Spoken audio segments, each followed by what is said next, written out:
শুকনো বীজ। কৌটার লেবেলে লেখা, শেষ বীজ সংরক্ষণ করো, নইলে পৃথিবী নিঃশেষ হবে।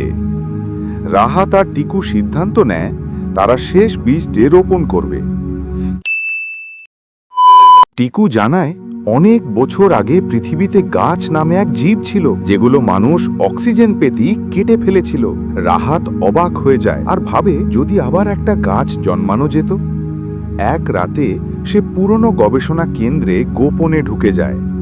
সেখানে ধুলো জমা এক কাঁচের কৌটায় সে খুঁজে পায় কিছু শুকনো বীজ। কৌটার লেবেলে লেখা, শেষ বীজ সংরক্ষণ করো, নইলে পৃথিবী নিঃশেষ হবে। রাহাত আর টিকু সিদ্ধান্ত নেয় তারা শেষ বীজটি রোপণ করবে।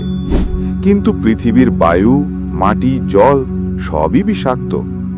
তারা পুরনো ইকোডোম খুঁজতে বের হয়, এক জায়গা যেখানে এখনো বিশুদ্ধ বাতাস আছে বলে গুজব আছে। পথে তারা নানা বাধার মুখোমুখি হয়, বালু ঝড়, ভাঙা শহর, অক্সিজেন রোবটের তাড়া, আর মানুষের লোভী এক বণিক জরিন, যে বীজটা বিক্রি করে ধনী হতে চায়। শেষে রাহাত নিজের জীবন ঝুঁকিতে ফেলে ইকোডোমে পৌঁছে যায় আর টিকুর সহায়তায় বীজটি রোপণ করে দেয়। কয়েক মুহূর্ত কিছুই হয় না, তারপর দেখা যায় মাটি ফেটে এক ছোট্ট চারা বেরিয়ে আসে। পুরো আকাশ আলোকিত হয়, বাতাসে ছড়িয়ে পড়ে নতুন অক্সিজেনের গন্ধ। রোবট টিকুর চোখে দেখা যায় প্রথমবারের মতো জল, অশ্রু।